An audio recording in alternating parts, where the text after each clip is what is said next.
देखंतु आज आमर हम मंडा पिठा। तो मंडा पिठारे बिरि आण पई दरकार पियाज, भुर्संग पत्र, धनिया पत्र, कंचा लंका आउ लुण आउ किछि जीरा देकी आमे बिरि आणटाकू प्रस्तुत करिबा। तापरे आमर नडिया पुर पई नडिया कोरा आउ चीनी, गुजराती गुंड, गोलमरच गुंड पकेबा। आउ एपटे बिरि आण आउ नडिया आण सरला तापरे मुग पई आमर गुड़ देकी एटा करा हबो। सेही गोलमरच गुंड पड़िबो, गुड़ दिया हेकी एटा हबो।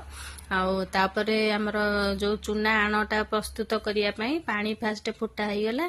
तापरे चाउल चूनाटाकू प्रथमे आमे किछि समय सिझेई नबा, काहेकि ना सेटा टिके बिंडा हबनी भलरे हेई परिबो।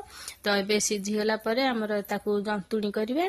जंतुणी एबे होउची, तुणी सरी गला परे आमे किछि समय छाडी दबा ठंडा हबा पई। एबे आमर ठंडा हो जाइथिला तो पिठा गढ़ा आमर एबे स्टार्ट हो गलानी।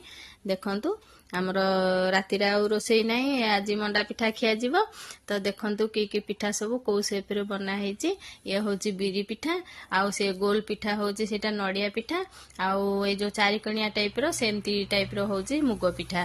तो चलंतु गोटे भारी आमर छांचरे बसा हे जाइची, मु देखौची सेडा हे गलानी। देखंतु कि भली भाबरे पिठा सिझी जाइची।